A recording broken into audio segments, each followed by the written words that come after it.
ngadain Q&A nih buat kamu.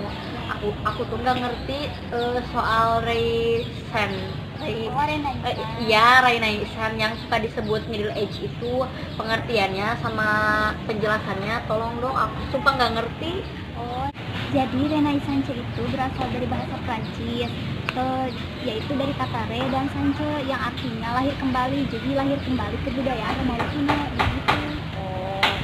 Jadi zaman dulu itu ada sebutannya Renaissance itu zaman Romawi yang lahir kembali. Nah kan pada masa zaman Romawi kuno ada yang sebutannya yang katanya sebutan dari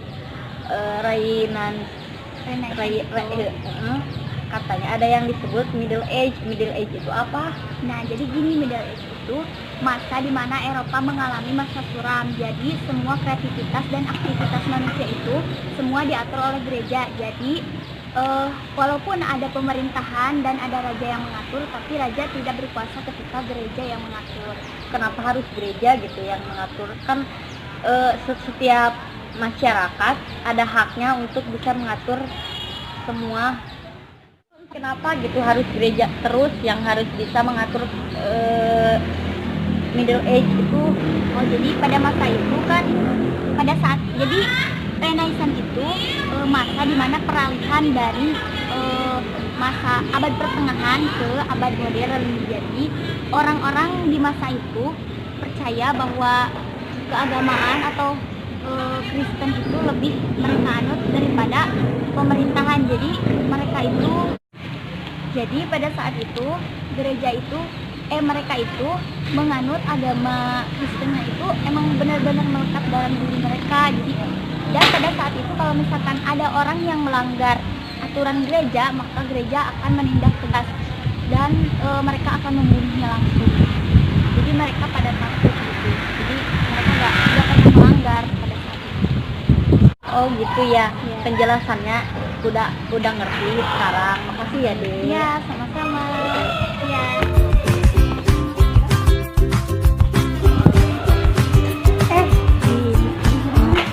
Dari si Dede nanyain tentang tugas. Kita mau nanya sesuatu dulu ya.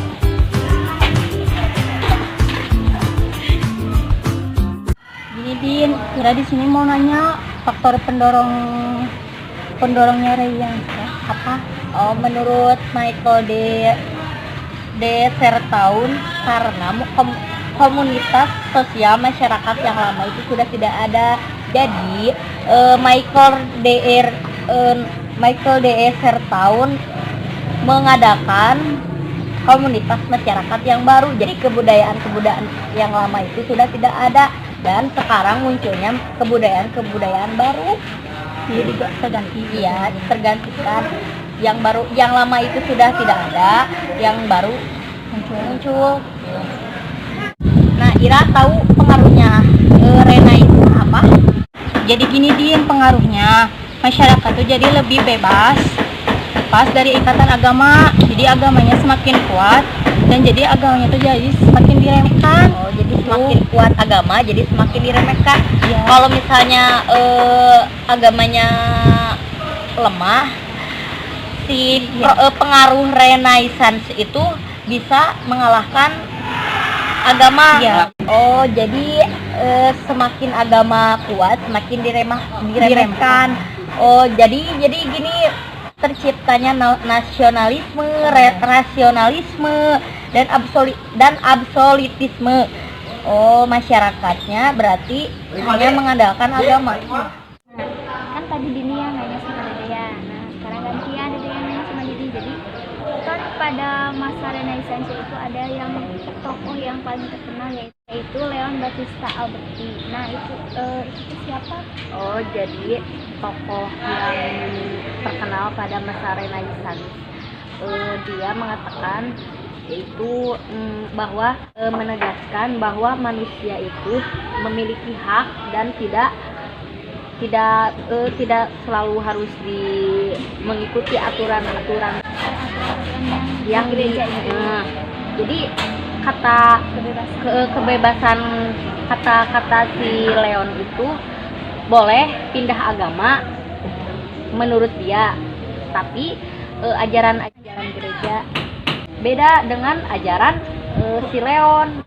Oh, jadi setiap manusia itu memiliki kebebasan dan hak masing-masing. Menurut si Leon itu kita berhak memilih agama kita masing-masing dan berhak mengemukakan pendapat juga, dan Tidak harus mengikuti aturan masa Renaisan gitu. sebelum Renaissance. Jadi beralih ke dunia modern. Dan menurut pengetahuan dia, jadi pada masa ini ada pedagang-pedagang yang datang ya, jadi si kebudayaannya itu dibawa juga oleh pedagang-pedagang yang dari luar Eropa ini. Dan Memperbarui, jadi intinya kemodernan dan yang udah yang dulunya yang dulunya harus mengikuti aturan, jadi tidak ada aturan itu lagi gitu. jadi lebih bebas dan lebih modern.